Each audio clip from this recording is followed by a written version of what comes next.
Today I'm going to be talking about generational differences. Not only just generational differences, but some of the things that could come up in the workplace that deal with the different types of generations that you come across.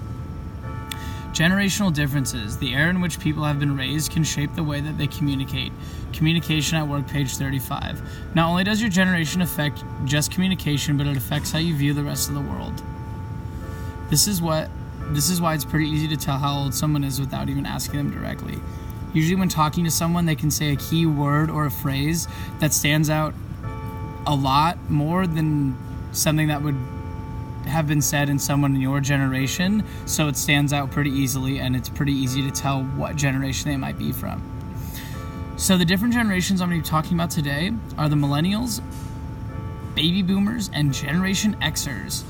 This picture does a good job illustrating that usually people tend to stick with their generations, social gatherings, in the workforce, or anything else that you can think of. People tend to stay with people that are relatively around the same age. Baby boomers, 1945 to 1964. This group has the most authority out of all generations today in the workforce. I would definitely say that is mostly or 100% due to the fact that they're older than everyone and they've been around longer, so they've been in the workforce longer, whatever profession it may be. This generation was born following World War II.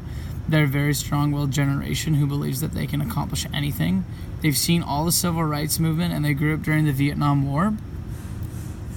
Generation Xers, born between 1965 and 1980. Generation X holds most of the mid-career positions in today's workplace, mostly middle management positions and experienced technical work/skill.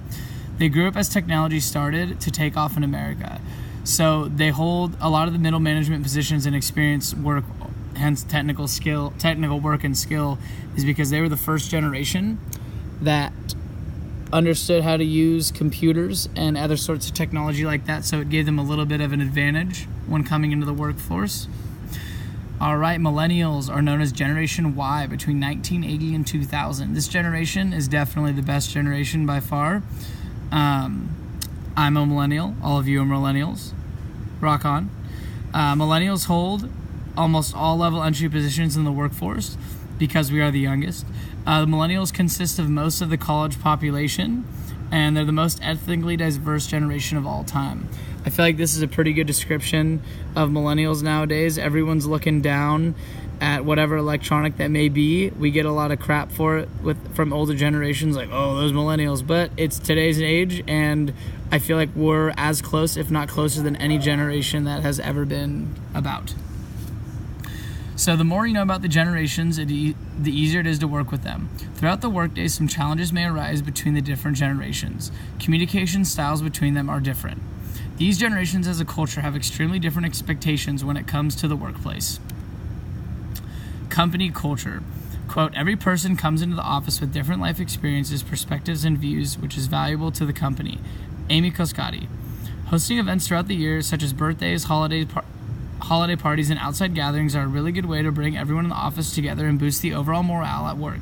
When your workers are happier, they will be more productive and have a good time doing what they do.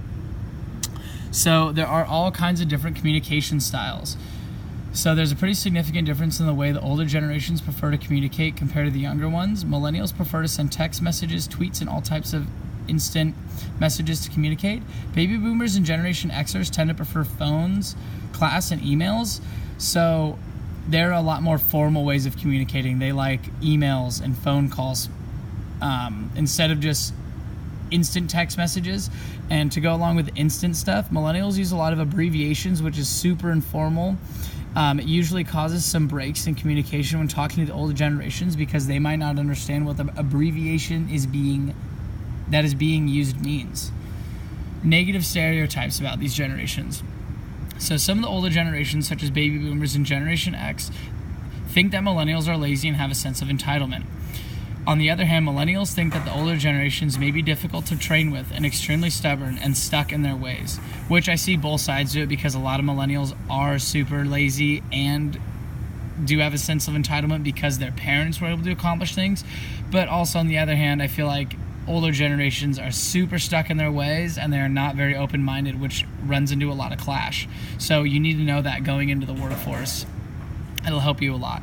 Workers need to match their vision of success with the work ethic that it will take to get there, meaning a willingness to go beyond what's expected. Rich Milgram.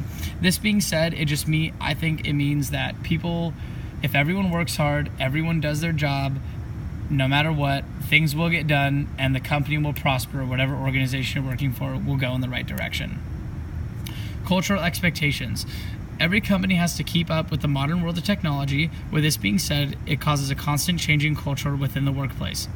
With all these changes constantly occurring, it is sometimes very difficult for the older generations to adjust due to the fact they're not used to this much rapid change. Best way to go about some of these issues would be to allow people to work in the style that suits them best. As long as they get the work done and in the time frame they're given, it shouldn't be a problem. The best way to be for the different generations to be able to work in the multi-generational workforce is to be as open-minded and flexible as possible. So this picture right here, I feel like explains the cultural expectations really well, because there's all kinds of different hands showing. Every single letter in expectations is represented. Every single letter is different color for the most part, and I feel like this represents that everyone has a different expectation of what should be going on and what should be done, but that doesn't mean that everyone shouldn't be somewhat accommodated or be more understanding of other people having different opinions of what they expect. So I would like to say thank you for watching. And as we get closer and closer to having professional careers, try to remember to be open-minded and as understanding as possible. Know that your coworkers want to get their job done just like you want to get yours done. You are on the same team. Thank you everybody for watching. I hope you learned a little bit more about the generations and the generational differences that come about in the workforce. Thank you.